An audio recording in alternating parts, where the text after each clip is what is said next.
Yes, thank you, Chair, and thank you for organising this conference today. I think it sends a very clear message to the Council tomorrow, European Parliament, NGOs, local authorities. I think that was a very good signal and a very timely signal too, because I think, I can't remember who it was that said today, and I think that's very accurate, this is not a refugee crisis.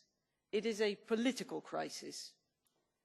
We can handle the refugee flow. Is it a challenge? Yes, it is, but yes, we can manage. It's not a crisis of the European Union either. It's a crisis of the nation state. That's very clear. They are paralyzed. They are impotent. They're unable to face any kind of challenge. It is not the European Union that is in crisis here. I think we have shown here today that we can reach majorities, we can reach agreement. I think we showed that every day in the European Parliament and indeed in the European Commission. I think we should also remember that when we say there are 4 countries that do not want to participate, do not want to share, let's be more precise. There are 4 governments. Because I'm pretty sure that there are plenty of Hungarian people, Slovak people, Czech people and Polish people who are willing to participate and who are willing to share and who are willing to open the door and welcome people. So let's not put them all in the same basket. Let's be precise. We're talking about governments, 4 governments that are refusing to take their responsibility. Why? Because they are afraid of the electorate.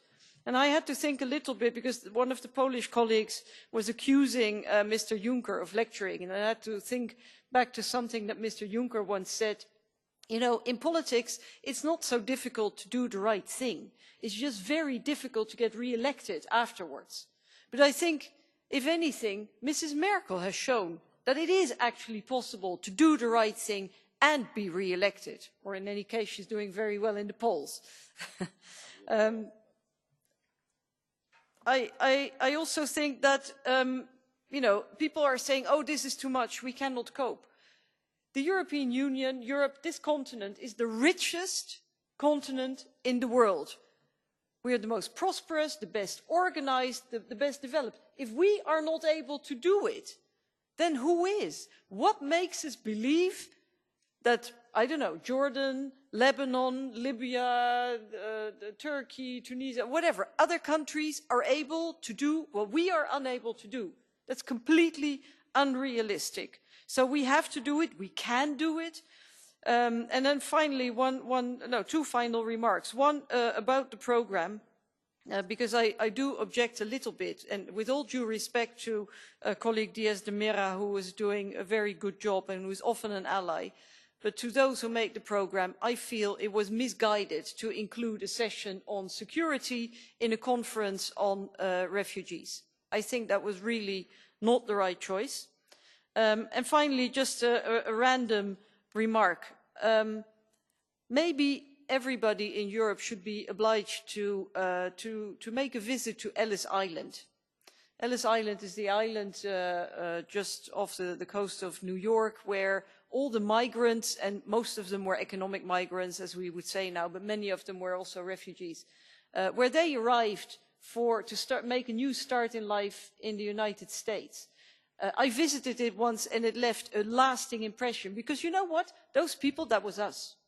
It was Europeans. It was Polish people, Dutch people, Swedish people, French people, German people, Greek people, Jewish people, people from everywhere in Europe, and they went there.